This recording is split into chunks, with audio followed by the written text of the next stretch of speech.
የሚፈራው የሚደርስ ይመስላል።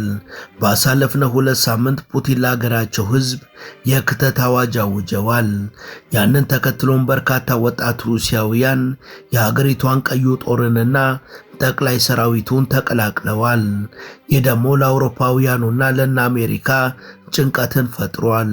የዓለማችን ምርጡ ጦር ተብሎ የሚሞካሸው ቀዩ ጦርም የበለጠ ጥንካሬ ማግኘቱ አይቀሬ ነው ተብሏል።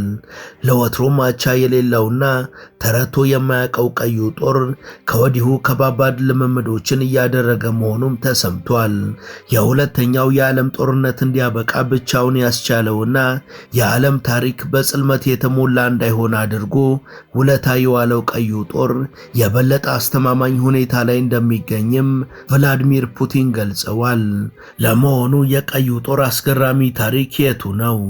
በመላው ዓለምስ ለምን ሊፈራ ቻለም? ኃያልነቱስ የቱ ድረስ ነው?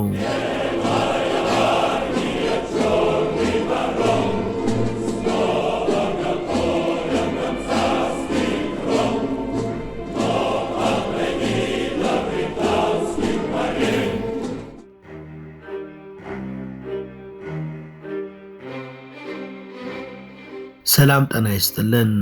በመላው ዓለም የምትገኙ ውድ የመሿለኪያ ቤተሰቦች በዛሬው መሰናዷችን ለዓለም ባለውለታ ስለሆነውና አሁን ላይ ዳግም ለአዲስ ጦርነት እየተዘጋጀ ስላለው እንዲሁም የዓለም ምርጡ ጦር ሰራዊት ስለሆነው ስለ ሩሲያው ቀዩ ጦር እናወጋችኋለን።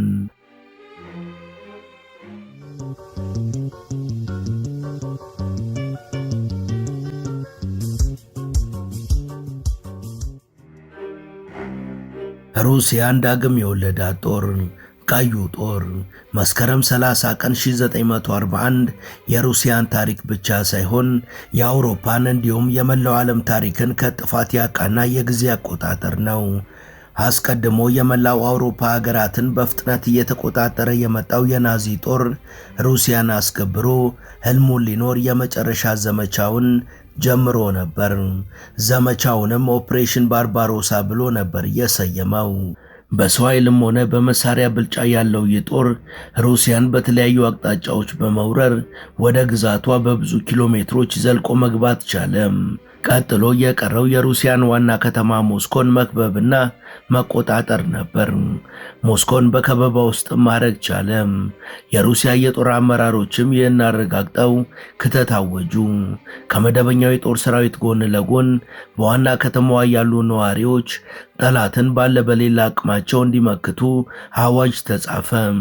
እናም በመስከረም 30 ቀን 1941 ይፋዊ የመከላከል ዘመቻ ተጀመረ።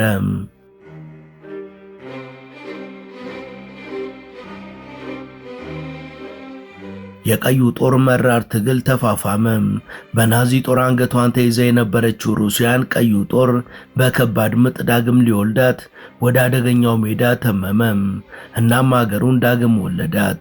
መስከረም 30 ቀን 2025ም የሩሲያው ፕሬዝዳንት ቭላድሚር ፑቲን ልዩ የክተት ጥሪ ለሀገራቸው ወጣቶች አሰምተዋል። ልክ ከ80 ዓመታት በፊት ሩሲያ ተመሳሳይ የክተት ጥሪን ለዜጎቿ እንዳቀረበችው በመስከረም 30 1941 የዓለማችን ጀብደኛ ጦር ሰራዊት የሆነውና ቀዩ ጦር ተብሎ በታሪክ የሚታወቀው የሶቪየት ህብረት ሰራዊት ገድሉ ለ80ኛ ጊዜ እየተዘከረ መሆኑን አስመልክቶ በቅርቡ ያጠናቀርነውን ማራኪ ወግ ከሰሞኑን የፑቲን የክተት አዋጅ ጋር ይገናኛልና ወደ እናንተ እናደርሳለን። С праздником вас! С днем Великой Победы! Ура!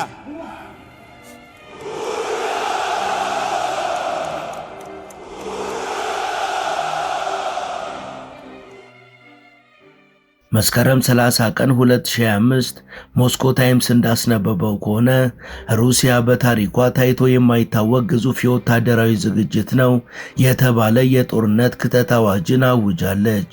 እንደ ዘገባው ከሆነ ዕድሜያቸው ከ18 እስከ 30 ለሆኑ 135,000 ወጣት ዜጎቿ ሩሲያ አባት ሀገር ወይም ሞት ስትል ጥሪ አቅርባለች።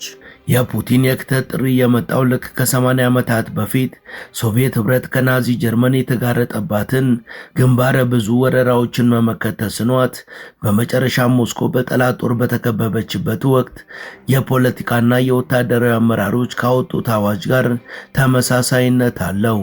የሩሲያ የመከላከያ ሚኒስቴር የፕሬዝዳንቱን ጥሪ ተከትሎ የዛሬ 80 ዓመታት የናዚ ግዙፍ ጦርን መክቶ ለመለሰው ቀዩ ጦር ምስጋና አቅርበዋል።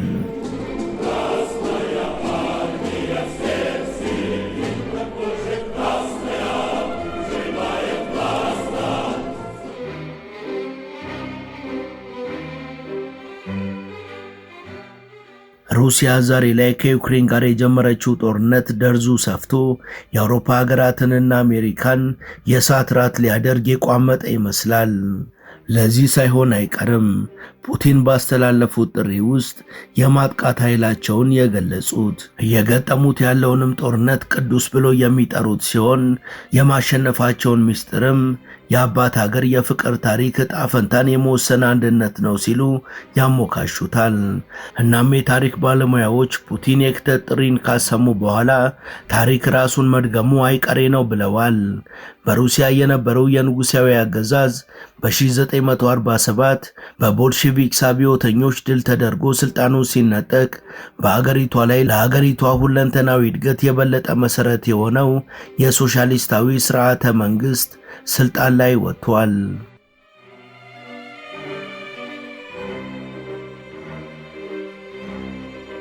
አዲሱ መንግስት ወዲያውኑ የተለያዩ ተቋማዊ ለውጦችን ማከናወን የጀመረ ሲሆን የንጉሳዊ ስርዓቱ ወታደራዊ ተቋምን አፍርሶ በ1918 በአብዮታዊው መሪ ሊዮን ትሮትስኪ አንድ አዲስ የተደራጀ ጦር ሰራዊት ይዞ ብቅ አለ። ስሙንም ቀዩ ጦር አሉት። የዚህ አዲሱ ጦር ዋነኛ ዓላማዎችም የአብዮቱ ጠላቶች የሆኑትን ነጩ ጦር አባላትን መመከትና እንዲሁም ደግሞ የሶሻሊስቷ ሩሲያ ዓላማዎች እንዲሳኩ ዘብ እንዲሆን ነበር። ትሮትስኪ ቀዩ ጦር ሲል የሰየመውን ሰራዊት በብቁ የጦር ጠበብቶች እንደገነባው ይነገራል። ይህንንም ከሩሲያ የእርስ በርስ ጦርነት አንስቶ የናዚን ግዙፍ ጦር ከሞስኮ አንስቶ ወደ በርሊን እንዲያፈገፍግና የሁለተኛው የዓለም ጦርነት መልክ ባልተጠበቀ ሁኔታ እንዲቀየር እስካስቻለበት እስከ 1941 የሞስኮ ዘመቻ ድረስ በተግባር በማሳየት አረጋግጧል። Hitler planned his greatest gamble, Operation Barbarossa, the assault on the Soviet Union.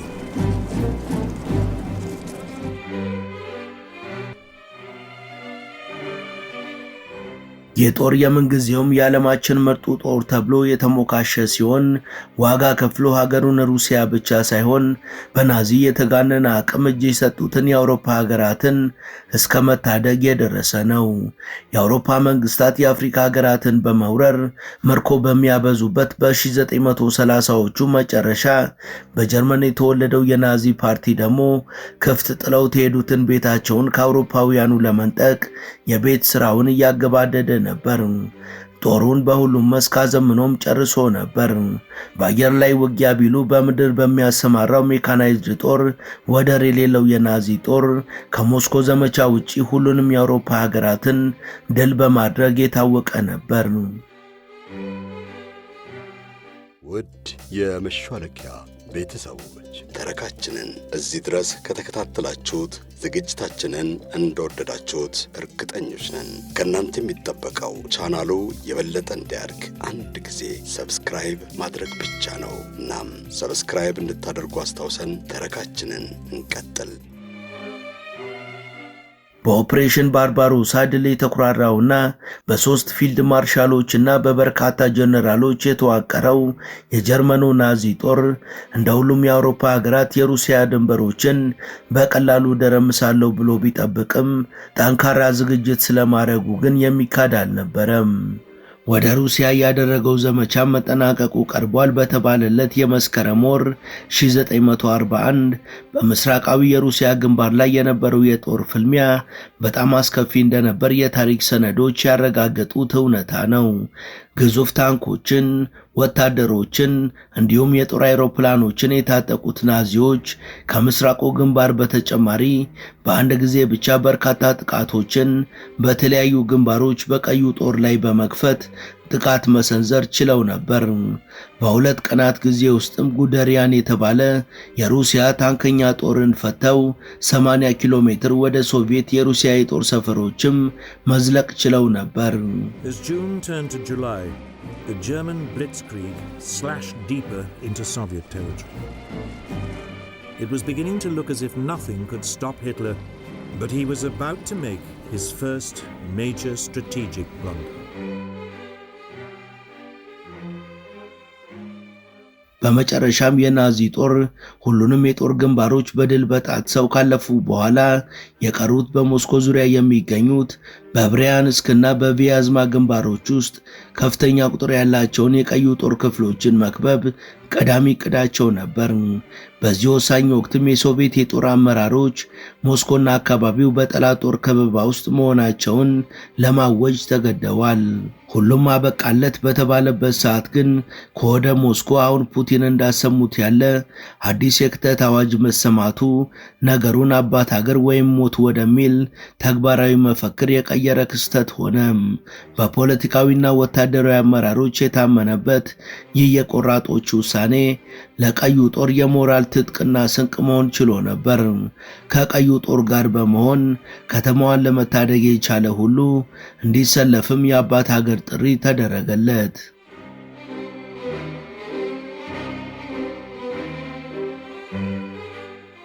በዚህም በከተማዋ የሚኖሩ የሶሻሊስት ካድሬዎችና በወታደራዊ ማሰልጠኛዎች የነበሩ እጩ ሰልጣኞች ሳይቀሩ የዘመቱ ሲሆን ስትራቴጂካዊ ቦታዎች ሁሉ ለከተማ ውጊያ እንዲመቹ ሆነው የተጠናከረ ዝግጅት እንዲደረግ ተወሰነ። ቁልፍ የመንግስትና የኢንዱስትሪ ተቋማት መተኪያዎችም በተመሳሳይ ጊዜ በምሽግነት እንዲመቹ ተደለደለ። ነገር ተገለበጠ እንዲሉ በቁጥርና በሙያ የበለጠው እንዲሁም በዘመን አፈራሽ የተደራጀው የሰማይና የምድር ሜካናይዝድ ጦር ያለውና ተከታታይ ድል የማድረግ ትውስታው ትኩስ ሆኖ ከአይምሮ ያልጠፋው የናዚ ጦር በህዝባዊ አለኝታነትና በሀገር ፍቅር የተሞላ ተስፋ ደድሮ የመጣውን የቀዩ ጦርን የሚገጥምበት ሰዓት ደረሰ። The Red Army was much bigger. It had nearly 2 million men within striking distance of the Western Front and millions more in reserve.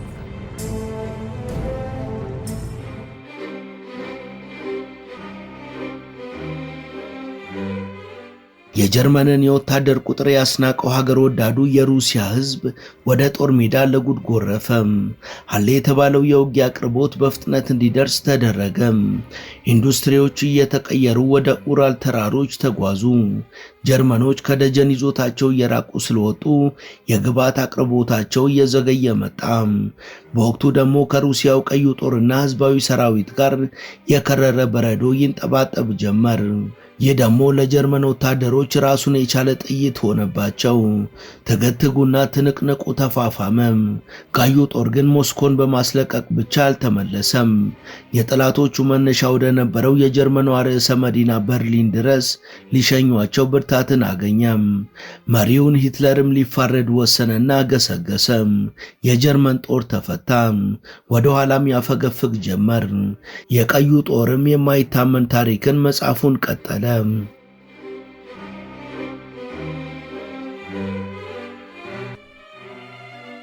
ሞስኮን ለ3 ወራት ያህል አላስነካም ያለው ቀዩ ጦር ከናዚ ጦር ጋር ፊት ለፊት እያስገመገመ መዋጋቱን ቀጠለ።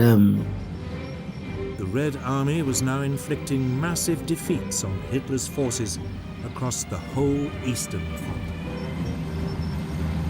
በወቅቱም ፕሬዝዳንት ጆሴፍ ስታሊን እዛው ሞስኮ በመምጣት ተዋጊዎቹን በወኔ ያስታጠቀ።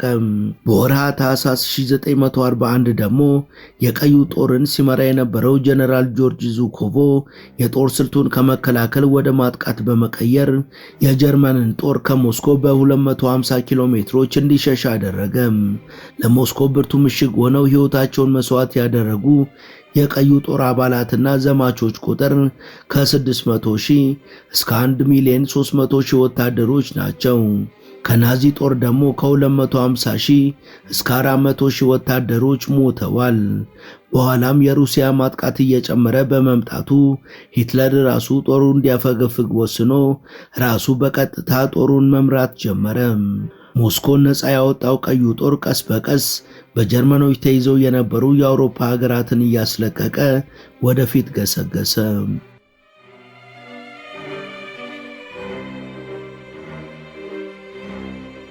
ቀዩ ጦር ከፊት ለፊቱ የብረት አጥር የሆነበት የናዚ ጦር፣ ከጀርባው ደግሞ የእንግሊዝ የፈረንሳይና ዘግይታ ጦርነቱን የተቀላቀለችው የአሜሪካ ጦር መግቢያ መውጫ ሳጡት።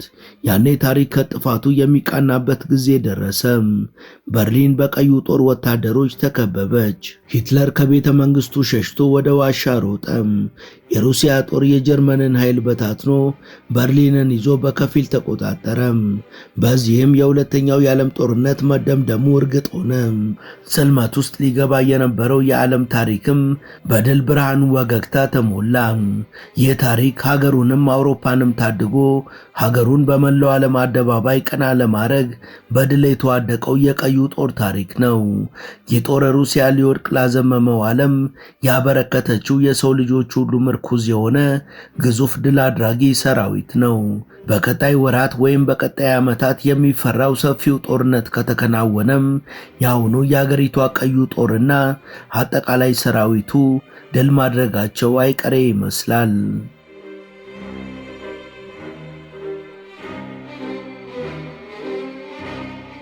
ወደ ቻናላችን ቤተሰቦች ለዛሬ ያሰናዳንላችሁ ይህን ይመስል ነበር። እስከ ዝግጅታችን ፍጻሜ አብራችሁን ስለነበራችሁ ከልብ እናመሰግናለን። በቀጣይ ቢሰሩ የምትሏቸውን ርዕሰ ጉዳዮች ብትጠቁሙን ደስ ብሎን እንቀበላችኋለን። ቻናላችንን ሰብስክራይብ እና ላይክ ማድረግ አትርሱ እያልን ለዛሬ በዚሁ ተሰናበትን። መልካም ጊዜ።